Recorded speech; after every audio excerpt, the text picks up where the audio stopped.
Although Scotland has been a predominantly Christian country for many years now, it may surprise you to know that Christmas is a fairly recent tradition in our country.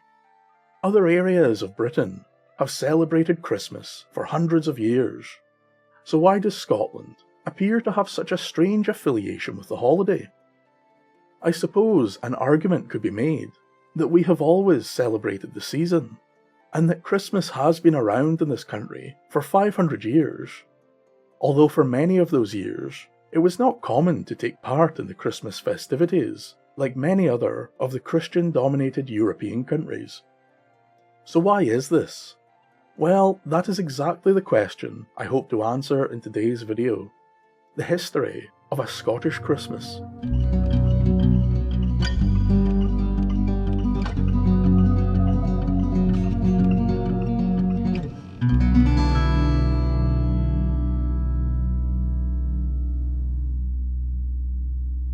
Just because we have not celebrated Christmas in eons past does not mean that we had no winter festivities. Far from it. Scotland and its people have always taken account of the changing seasons, and were among the first to time the passing of the year. It is thought that even during the Stone Age, the ancient peoples that dwelled in this land would worship, or at very least acknowledge, the winter solstice, the shortest day of the year. Many of the Stone Age and Mesolithic megaliths found around Scotland are believed to align in some way to the winter solstice.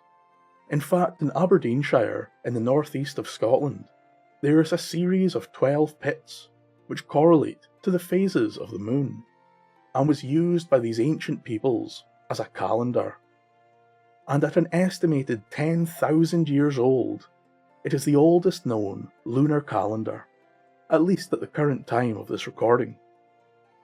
But due to this lunar calendar being roughly 11 days shorter than the solar year, the winter solstice was incredibly important, as it acted as a method of calibration for the calendar, meaning that the ancient Scots could accurately keep time and determine the beginning and end of the seasons, hundreds of years before even the Mesopotamians, who at that time were the world's most advanced society.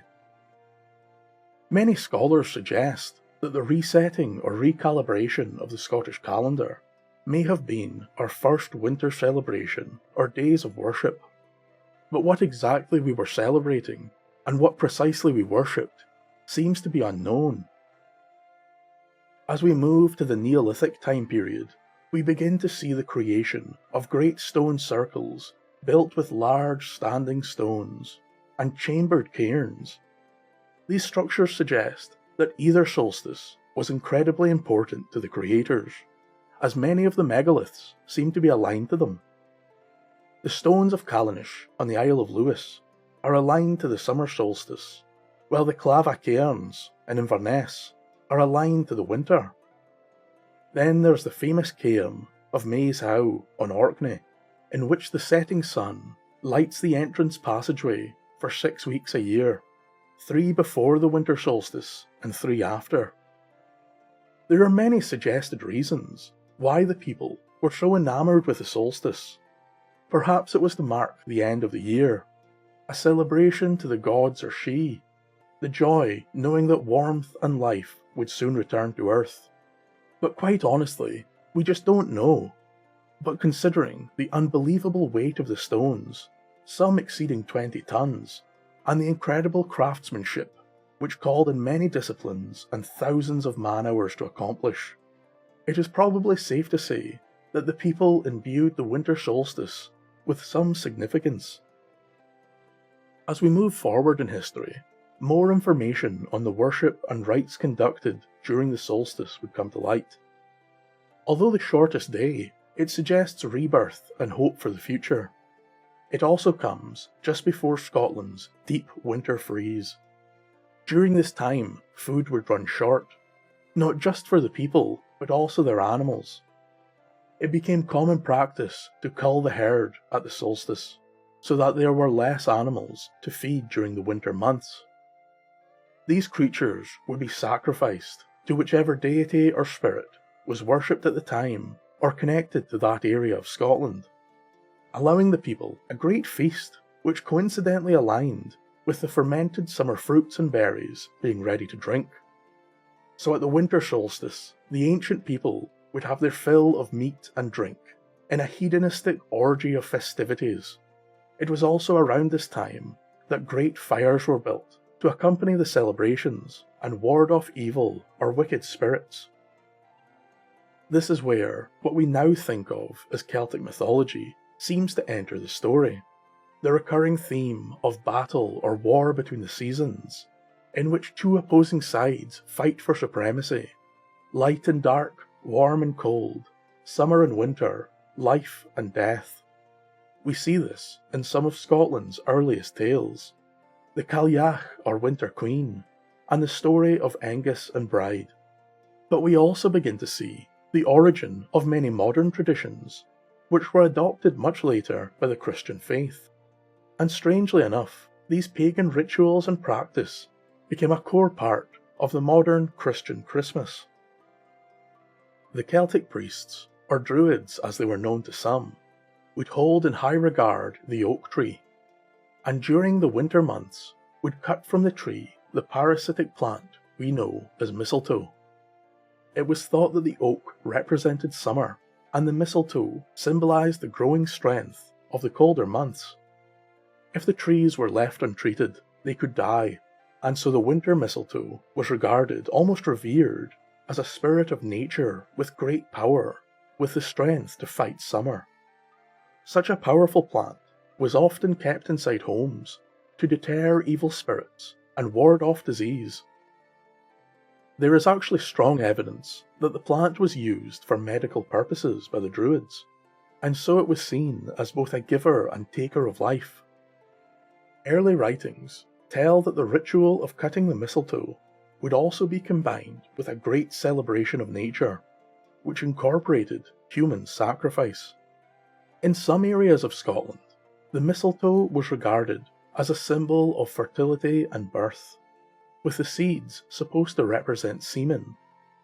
In some tales, it was the specific semen of a Celtic deity known as Tyrannus, the god of thunder. It has been suggested that this connection to fertility is where kissing under the mistletoe may originate from, but there is no solid connection. The Druids also started a tradition that would one day become forever intertwined with the Viking Yule log. But for the current timeline of our story, I will only mention that the Druids believed that the sun stood still for 12 days during the winter solstice, and during this time a large log would be brought into each house and lit with the fire of the previous year. This log would provide light and safety until the sun returned, and would also banish evil spirits or lift curses before bringing good omens to the household for the coming year. In some areas of Scotland, these flaming logs would become great fires, and the practice of fire rituals around the solstice can still be found in modern Scotland. It is no secret that our wonderful country was at one time covered in great pine forests. Unfortunately, those very forests are still dwindling today, but in ancient times the trees were abundant and stood against the cold winter months. They would not wilt in the face of such adversity, and so became an object of worship for the Scottish people. It was a part of nature that could not be defeated by the powers of winter, and would remain evergreen. The Scottish pine was held in high regard as a form of nature spirit, or a place ruled and governed by the Sidhe. Throughout all our history, the woodlands and forests of Scotland have always been a source of great power and mystery. The Druidic priests of the time were said to hang celestial simulacra upon the trees, in the form of small suns, moons, and stars, which were of great importance to the people. Others would hang totems or belongings of loved ones who had died that year, in the hope that their spirits would reach a better place or be granted safety in the world under the mounds. Some people would even tie gifts to these trees as offerings to the gods or the Sidhe. It is now that the Romans enter Britain, and bring with them much of their culture and celebrations. The Romans had a well-established solstice festival by the name of Saturnalia, which celebrated the rebirth of the year. This is where we begin to see gifts not only being given to the gods, but to other people as well. Food, and especially fruit, was the most common gifts, and a representation of fertility in the coming year.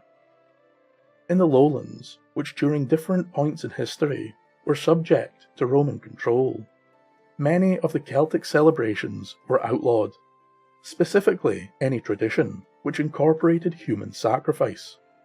Due to these restrictions, the locals would create small human dolls which were given to the others to be burned upon their home fires, symbolizing the old ways. Later Roman invasions would bring worship of the Sol Invictus, or the unconquered sun, to Britain. Originally a Syrian deity who was adopted by the Romans as a leader of their old pantheon. During this time, the festival of Saturnalia would fade from memory and be replaced with a celebration of the birth of the invincible sun, the Sol Invictus, which occurred on the 25th of December in the Roman calendar. This festival would one day be incorporated into the Christian faith and become a template for Christmas. But before any of those influences truly reached Scotland, the Vikings invaded, and much like the Romans, brought with them mythology and traditions dating back thousands of years. The invaders would settle in many parts of Scotland, and the cultures would inevitably intertwine. The Norsemen had a very similar practice to that of the wood-burning Druids, in which they would take logs indoors to burn during the winter solstice. Some scholars suggest that in Norse mythology, the sun was a great wheel which changed the seasons, and the translation of the Norse word for wheel is Yule, which is where we take the term Yule from, or at least that is one theory. Another states that it comes from the list of Odin's names, specifically Yolnir, or the Yule One, who is always worshipped during the winter solstice. It is even said that Yule or Yule can be interpreted as feast, which explains its connection to the festivities. But whatever the true meaning and etymology of the word, it is still seen today in Yule log, Yuletide, Yule singing, etc. It is even possible that our modern Santa Claus may be related in some way to Viking mythology, as during their Yule, someone would be chosen to dress as Old Man Winter, one of many versions of Odin, and would be pulled on a sleigh by goats, warding off evil and bringing prosperity to his people. In time, the peoples of Scotland were converted to the Eastern religion of Christianity. But to begin with, many of the new converts belonged to the Celtic Church, which did worship the new God and Jesus of Nazareth, but continued in many of their old practices, and were seen as distinct from the wider Christian world, especially that of Roman Catholicism. But this would all change in the 11th century, during the reign of Malcolm III, King of Scots. You see, his queen was an Anglo-Saxon princess, known as Margaret of Wessex, who was an extremely pious Christian, to the extent that she would one day become known as Saint Margaret of Scotland. It was she who was largely responsible for bringing the Celtic Church, and especially the Scottish, under the patronage of the Roman Catholic Church.